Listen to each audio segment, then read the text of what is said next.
Welcome friends.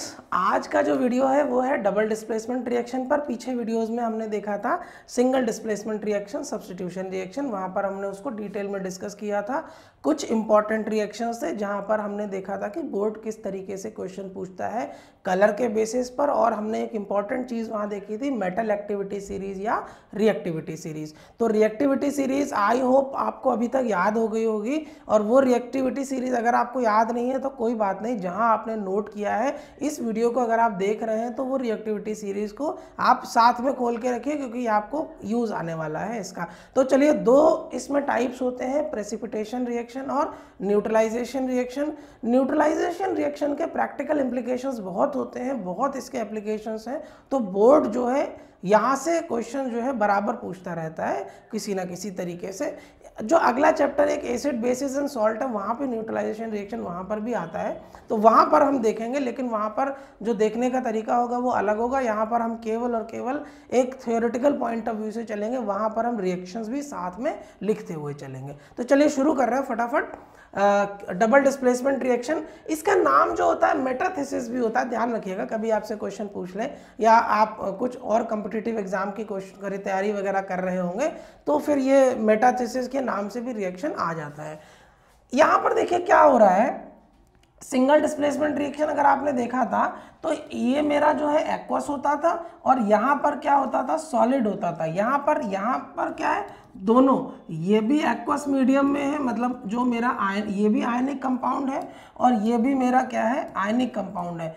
तो दोनों ही आयनिक हैं, और क्या हो रहा है, ये आयनिक दोनों लिक्विड स्टेट में एक दूसरे के साथ मिल रहे हैं, और मिलने के बाद ये आपको एक नया सॉल्यूशन बना रहे हैं, नया सॉल्यूशन जो कि एक्वस स्टेट में है। और ये जो कंपाउंड आपको मिल रहा है, ये जो होगा ये प्रेसिपिटेट हो जाएगा, मतलब ये क्या होगा, आपको सॉलिड स्टेट में मिलेगा।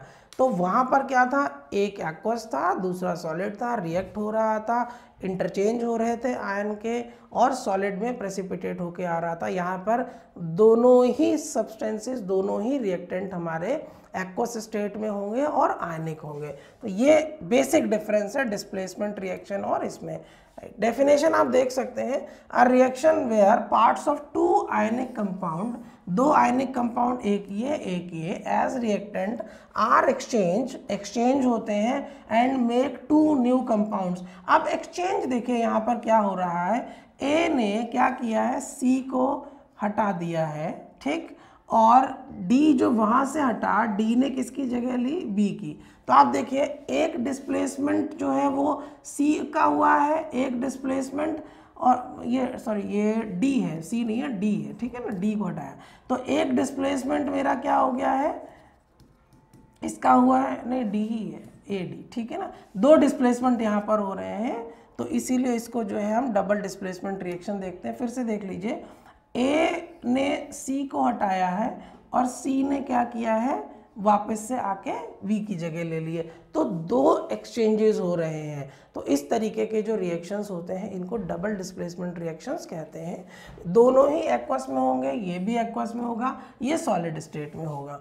तो चलिए नेक्स्ट आते हैं, A chemical reaction occurring in aqueous solution where two solutions containing soluble ionic salt, जितने भी मेरे सब्स्टिट्यूशन रिएक्शंस या डबल डिस्प्लेसमेंट रिएक्शन कह लीजिए, इसमें जो भी हमारे कंपाउंड पार्टिसिपेट करते हैं वो आयनिक होते हैं, यह खास बात है, और ये सॉल्युबल होते हैं। और जो नया, जो मेरे पास जो कंबाइन होकर जो नया सॉल्यूशन बनेगा वो भी एक सॉल्युबल आयनिक सॉल्ट होगा, लेकिन जो प्रेसिपिटेट होगा वो इनसॉल्युबल सॉल्ट हो जाएगा। देखिए ऑब्वियसली प्रेसिपिटेशन उसी का होगा जो इनसॉल्युबल होगा। तो रिएक्शन कुछ इस तरीके से प्रोसीड करता है, एक तो सॉल्युबल बन जाएगा जो न्यू कंपाउंड जो बनेगा प्रोडक्ट साइड में, और दूसरा जो कंपाउंड बनेगा वो हमारा बनता है आपका इनसॉल्युबल, और इनसॉल्युबल वाला जो है वो प्रेसिपिटेट कर जाता है।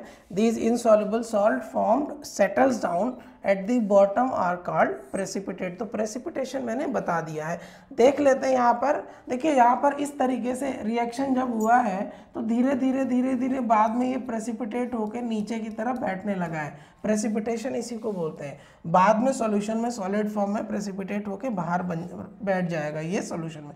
प्रायर टू एडिशन इनिशियली कोई सॉल्यूशन ऐसा था, इसमें हमने कोई और दूसरा सॉल्यूशन डाला, ठीक है ना, तो ये कंपाउंड 1 था आयनिक कंपाउंड, और दूसरा जब मैं इसमें ऐड करता हूँ तो ऐड होने के बाद इसमें कुछ इस तरीके के रिएक्शंस होते हैं। रिएक्शंस होने के बाद इनिशियली तो आपको इस तरीके से दिखाई देगा, लेकिन धीरे धीरे ये प्रेसिपिटेट जो है वो नीचे बैठता चला जाएगा, सेटल डाउन होता चला जाएगा, और इसको वहाँ से हम इसको जो है निकाल लेते हैं। तो ये इस तरीके के रिएक्शंस होते हैं जहाँ पर हम डबल डिस्प्लेसमेंट की बात करते हैं। चलिए एक और एग्जांपल इसमें देखते हैं। एग्जांपल यहाँ पर सारा काम रिएक्शंस का ही है, आपको सिंगल डिस्प्लेसमेंट के लिए भी रिएक्शन याद करनी है और डबल डिस्प्लेसमेंट के लिए भी रिएक्शन याद करनी है। यहाँ पर सिल्वर नाइट्रेट जो, अच्छा एक तो है आपको कलर्स भी आपको याद रखने पड़ेंगे। सिल्वर नाइट्रेट का रिएक्शन हो रहा है, ये एक्वस स्टेट में है, सोडियम क्लोराइड एक्वस स्टेट में है। एक्वस स्टेट का मतलब है इनका पहले वाटर में सॉल्यूशन जो है वो बना लिया गया, इनको पहले ही डिसॉल्व करके इनके सॉल्यूशन तैयार कर लिया गया है। तो सिल्वर नाइट्रेट सोडियम क्लोराइड के साथ जब रिएक्ट करती है तो सिल्वर क्लोराइड, अब हुआ क्या है, AgNO3 और NaCl। तो यहाँ पर आप देखिए NO3 ने Cl की जगह ले ली है और Cl ने आके यहाँ पर जगह बना ली है।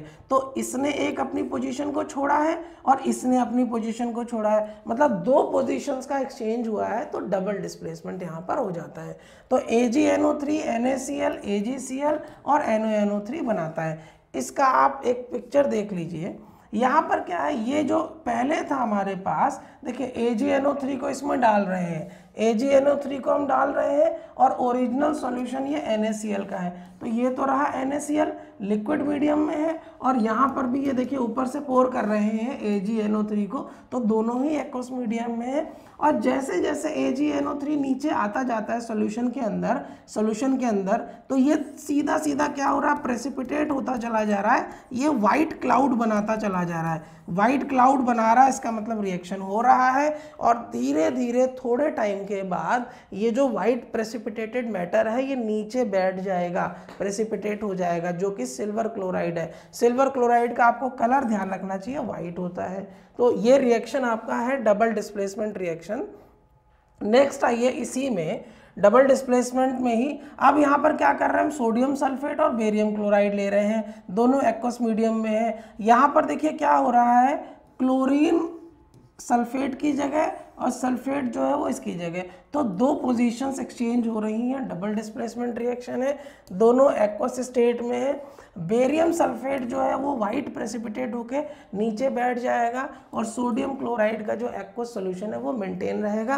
पिक्चर देख लीजिए यहाँ पर, इस तरीके से जो लैब में जब टेस्ट किया गया तो देखिए यहाँ पर वाइट प्रेसिपिटेट बन गया है। तो जब वाइट प्रेसिपिटेट बन गया है तो यहाँ पर ये जो वाइट प्रेसिपिटेट है ये बेरियम सल्फेट का है। इस तरीके से ये जो है प्रेसिपिटेट आपको बन जाएगा और ये बाद में धीरे धीरे क्या हो जाएगा, सेटल डाउन हो जाएगा, तो ये सॉलिडिफाई हो जाएगा।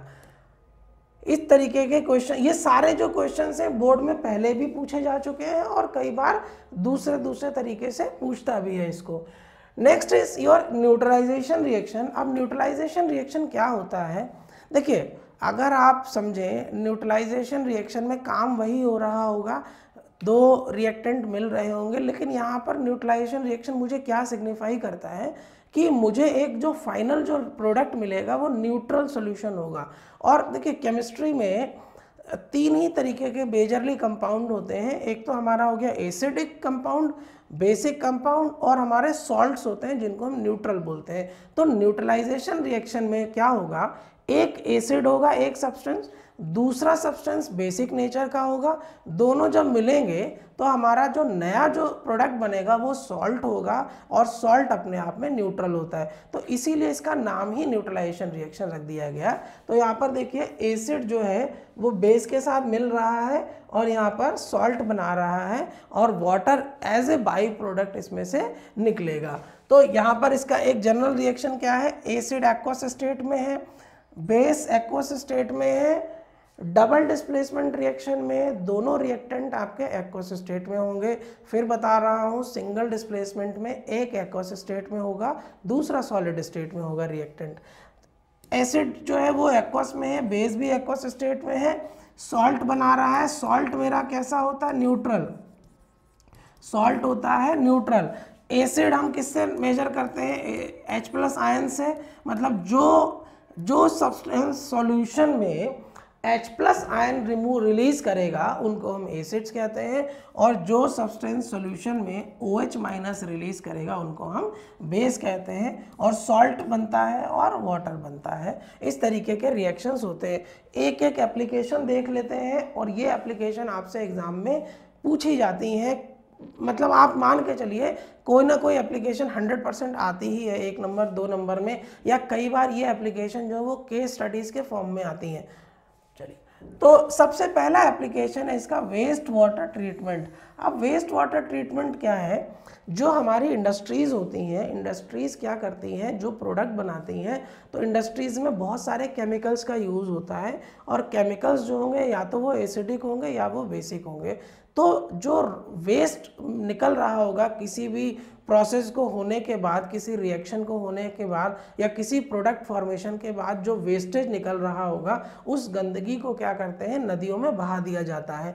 तो जो नदियों में बहाया जाएगा, तो अगर कोई इंडस्ट्री का वेस्ट एसिडिक है तो वो एसिडिक मटेरियल को बहाएगा। अगर किसी इंडस्ट्री का जो वेस्ट है वो बेसिक मीडियम है, तो वो जो वाटर फ्लो करेगा या कुछ भी इम्प्योरिटीज़ जो वाटर में डिस्चार्ज करेगा वो बेसिक नेचर की होंगी।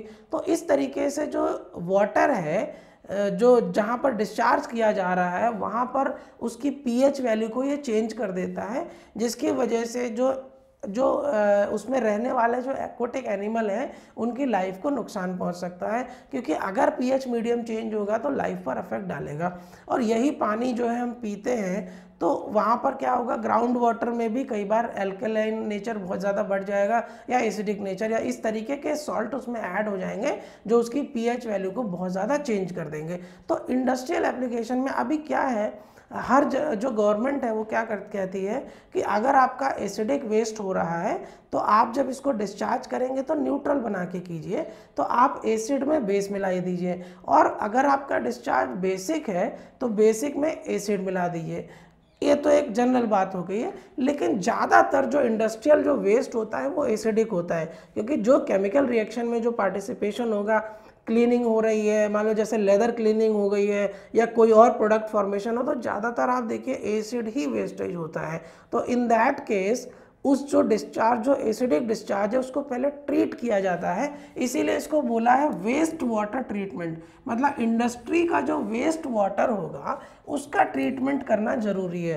तो ज़्यादातर 90% जो वेस्ट होता है वो एसिडिक नेचर का होता है। तो डेफिनेटली जो एसिडिक नेचर का वेस्ट है आप उसको क्या करेंगे, उसमें बेस को ऐड करेंगे, और जब एसिड और बेस जब मिल जाएगा तो वो न्यूट्रल बन जाएगा। तो आप जो है जो डिस्चार्ज करेंगे नदियों वगैरह में या नालों में, जो वेस्ट आप डिस्चार्ज करेंगे वो न्यूट्रल होना चाहिए। इसके लिए क्या करते हैं, हम जो डिस्चार्ज करते हैं, जो एसिडिक मीडियम हमको निकल के आया इंडस्ट्रियल वेस्ट, उसमें हम सोडियम बाइकार्बोनेट मतलब ये हो गया NaHCO3, मैग्नीशियम हाइड्रोक्साइड, ये सभी बेस हैं। देखिए आप सब में देखिए यहाँ पर HCO3, यहाँ पर OH-, ये सब, और calcium oxide, basic calcium carbonate, ये सभी क्या है, इस तरीके के मटेरियल डिस्चार्ज किए जाते हैं, मतलब जो वेस्ट वाटर है उसमें ऐड किए जाते हैं।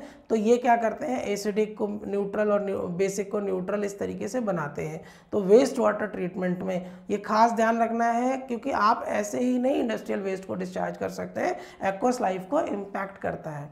नेक्स्ट आइए, नेक्स्ट है हमारा कंट्रोलिंग सॉइल पीएच। बहुत इंपॉर्टेंट है। पीएच वैल्यू जो सॉइल होता है, मिट्टी होता है, उसकी वैल्यू भी पीएच कैलकुलेट की जा सकती है, और कई लेबॉर्ट्रीज ऐसी हैं डिस्ट्रिक्ट लेवल पर होती हैं जहां पर पीएच वैल्यू कैलकुलेट की जाती है। तो अभी यहाँ पर क्या होता है, देखिए किसी भी पौधे को, किसी भी फसल को ग्रो करने के लिए जो सॉइल होता है उसका जो नेचर होना चाहिए वो न्यूट्रल होना चाहिए। लेकिन हम क्या करते हैं, बहुत सारे केमिकल, पेस्टिसाइड्स या फर्टिलाइजर्स यूज़ करते हैं, जिसकी वजह से हम उसकी पीएच वैल्यू को कुछ ऊपर नीचे डिस्टर्ब कर देते हैं।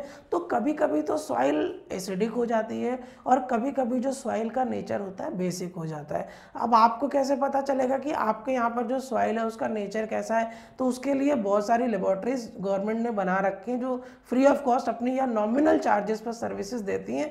तो अगर आपका खेत है तो खेत की मिट्टी ले जाके आप देख सकते हैं हैं, चेक करा सकते हैं कि भाई ये एल्कलाइन नेचर का है कि एसिडिक नेचर का मेरा सॉइल है। तो आप उसमें क्या करेंगे, उसी के अकॉर्डिंग मिट्टी को ट्रीट करेंगे और उसको न्यूट्रल लाने की कोशिश करेंगे। तो यहाँ पर अगर आपके सॉइल बेसिक है, आपको पता चल गया कि आपकी सॉइल बेसिक नेचर की है। अभी बेसिक नेचर और एसिडिक नेचर के लिए जो पीएच वैल्यू की स्केल होती है वो हम अगले चैप्टर में देखेंगे।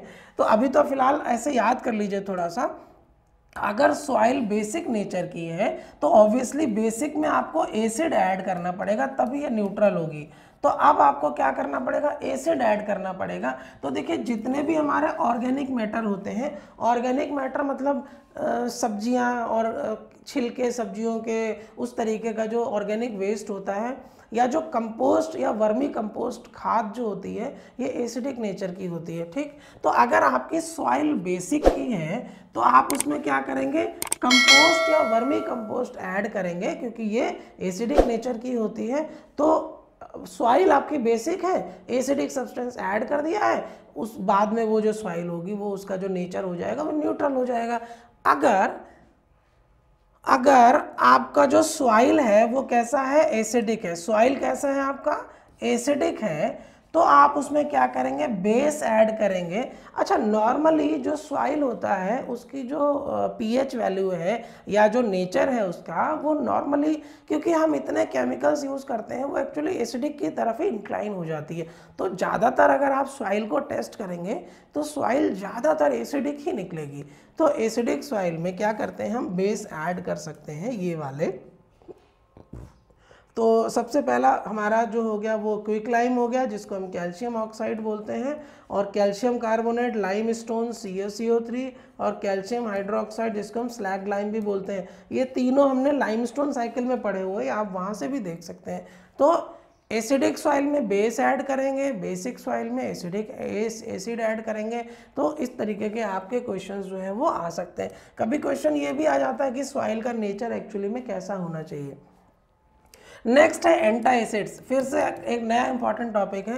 देखिए घरों में हम बहुत सारे फ्राइड चीज़ें या ऑयली चीज़ें खाते हैं जिसकी वजह से हमारे को एसिडिटी अफेक्ट करती है। तो एसिडिटी अफेक्ट करती है तो उसके लिए बेस्ट मेथड क्या है, एंटी एसिड्स आप यूज़ करते हैं। और एंटी एसिड्स जो होते हैं वो जनरली क्या होते हैं, या तो एल्यूमिनियम हाइड्रोक्साइड होते हैं, या मैग्नीशियम हाइड्रोक्साइड होते हैं, या फिर आपका कैल्शियम कार्बोनेट भी हो सकते हैं।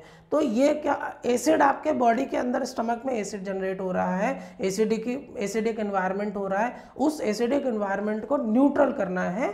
न्यूट्रल करने के लिए आपको क्या करना पड़ेगा, कुछ ऐसा सब्सटेंस आपको यूज़ करना पड़ेगा जो बेस हो। याद है कई बार जो है आप इनो वगैरह भी पीते हैं, तो आप इनो देखेंगे वो भी बेसिक नेचर का है। तो आप देखिए यहाँ पर जो है कुछ पिक्चर लगाई गई है, यहाँ देखिए लिखा हुआ है एल्यूमिनियम हाइड्रोक्साइड। तो एल्यूमिनियम हाइड्रोक्साइड जो है वो AlOH होल थ्राइस बन गया, और मैग्नीशियम हाइड्रोक्साइड, तो ये दोनों बेस यूज़ करते हैं एंटी एसिड्स में। इसी तरीके से यहाँ पर कैल्शियम कार्बोनेट भी बेस यूज़ करते हैं। तो जब भी कभी इस तरीके की समस्या होती है, एसिडिटी या इंडाइजेशन की प्रॉब्लम्स होती हैं, तो हम एंटी एसिड सॉल्यूशंस लेते हैं। कई कंपनियों में कई अलग अलग ब्रांड से ये प्रोडक्ट जो है वो बेचे जाते हैं।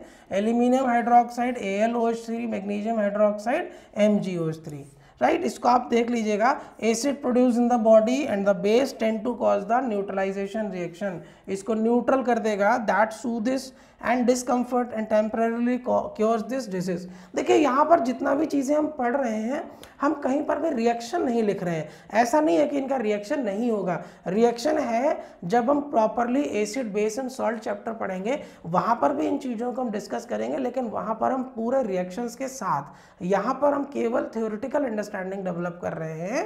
नेक्स्ट आइए, अगला एक ये भी एक इम्पॉर्टेंट है, बी स्टिंग, जो हमारे को ये मधुमक्खी, ये वाली मधुमक्खी जो शहद वाली है, और चींटी जो हमें काट लेती है। तो ये जो चींटी होती है, देखिए यहाँ पर bee sting and ant bite causes inflammation. जो चींटी होती है ये हमारा क्या होता है, फॉर्मिक एसिड रिलीज करती है।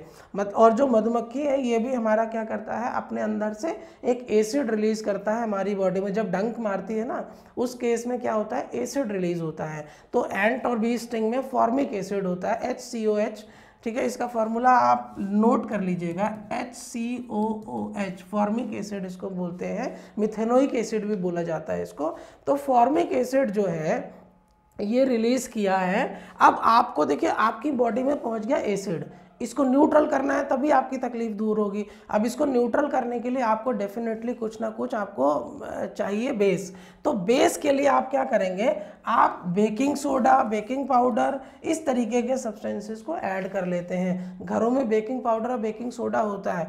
कई बार क्या होता है, आप इसको जो है पानी से जाके वॉशिंग सोडा या साबुन लगा के धो लेते हैं, तो साबुन भी अल्कलाइन होता है, तो वहाँ से भी जो आपको एक कंफर्ट मिल सकता है। या फिर कई बार क्या करते हैं, वॉशिंग पाउडर को जिस जगह पर डंक मारा है वहाँ पर हल्का सा पानी लेके जो उस डिटर्जेंट को आप वहाँ पर जो है रब कर सकते हैं, तो वो क्या करता है, जो एसिड है आपकी बॉडी में बेस के साथ रिएक्ट करके न्यूट्रल बन जाएगा, तो आपको वो कंफर्ट देगा।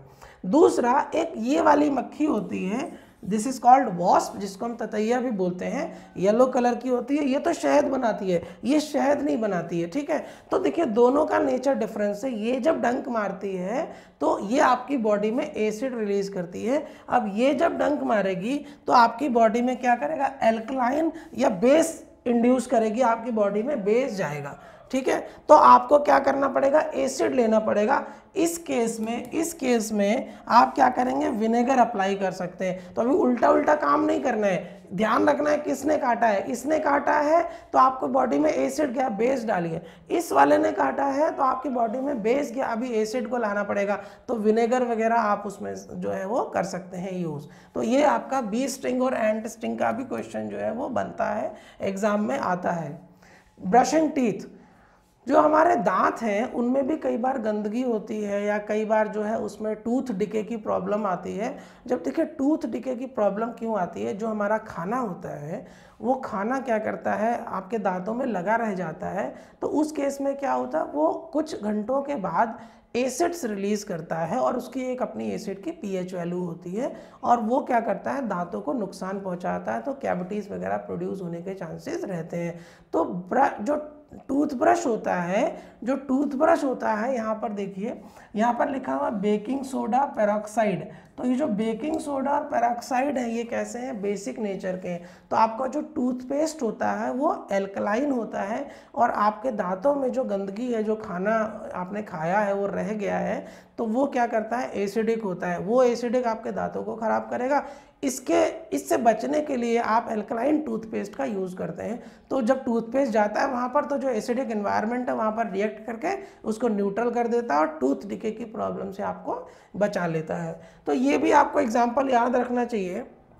ब्रशिंग टीथ वाला एक और बढ़िया एग्जांपल है शैम्पू एंड कंडीशनर का। देखिए हम सभी लोग शैम्पू करते हैं, सभी यूज़ करते हैं, लेकिन बहुत से कम लोग ऐसे हैं जो शैम्पू के बाद कंडीशनर भी यूज़ करते हैं। हालांकि लेडीज़ ज़्यादातर करती है, लेकिन मुझे नहीं लगता जेंट्स यूज़ करें, मतलब मैं तो करता नहीं हूँ। तो शैम्पू एंड कंडीशनर, तो होता क्या है, जो शैम्पू होता है ये शैम्पू एल्कलाइन होता है। तो जब ये आप इसके बाल क्लीन करते हैं तो आपके जो बालों का जो नेचर है उसको स्लाइटली एल्कलाइन बना देता है, और वो रफ हो जाते हैं, टैंगल्ड हो जाते हैं, उलझ जाते हैं। अगर क्या करेंगे, शैम्पू के बाद आप कंडीशनर करेंगे तो ये एसिडिक होता है। अभी एसिडिक का मतलब बहुत ज़्यादा एसिडिक नहीं है, slightly acidic, mild alkaline, mild acidic. तो जो कंडीशनर है वो स्लाइटली एसिडिक होता है, और आपने शैम्पू किया तो आपके बालों का जो टेक्सचर है वहाँ पर एक एल्कलाइन एनवायरनमेंट प्रोड्यूस हो गया है। तो जैसे ही जो है बेस इसके साथ रिएक्ट करता है, सॉरी एल्कलाइन के साथ जब एसिड रिएक्ट करता है कंडीशनर, तो वहाँ पर न्यूट्रल कर देता है उसको, और स्मूथनेस आ जाती है, क्योंकि वो जो रफ वाली चीज़ एल्कलाइन वाला नेचर है वो ख़त्म हो गया है। तो आप देख सकते हैं यहाँ पर शैम्पू वगैरह किया जा रहा है। Hair usually feels rough and tangled, मतलब उलझे हुए, after washing them with shampoo because the shampoo is mildly alkaline. Shampoo हल्का सा माइल्ड एल्कलाइन होता है। This problem can be resolve by applying conditioner to hair after the wash. Hair conditioners are mild acids. Hair conditioners जो होते हैं mild acids होते हैं। तो इस तरीके से ये वाली जो प्रॉब्लम है ये सॉल्व की जा सकती है। तो ये वीडियो जो है हम यहीं पर समाप्त करते हैं। यहाँ पर हमने आज देखा है डबल डिस्प्लेसमेंट रिएक्शन, एक वीडियो सिंगल डिस्प्लेसमेंट रिएक्शन है, वो भी हमने ऑलरेडी यहाँ अपलोड कर दिया है, आप उसको देख सकते हैं। जो अगला वीडियो हमारा होगा वो रेडॉक्स रिएक्शन पर होगा, और उसके बाद एक लेक्चर हम करेंगे रेंसिडिटी पर, फिर ये चैप्टर जो है वो कंप्लीट हो जाएगा। तो चलिए, आई होप आपको ये सारे लेक्चर्स पसंद आ रहे होंगे और आप इसी तरीके से वीडियोस को देखते रहिए। आपको एक इन्फॉर्मेटिव वीडियोस हमेशा लेके आएंगे आपके लिए, जो कि आपके एकेडमिक्स को भी इन्हांस करेगा और आपके कॉन्सेप्ट को भी इन्हांस करेगा। चलिए, थैंक यू।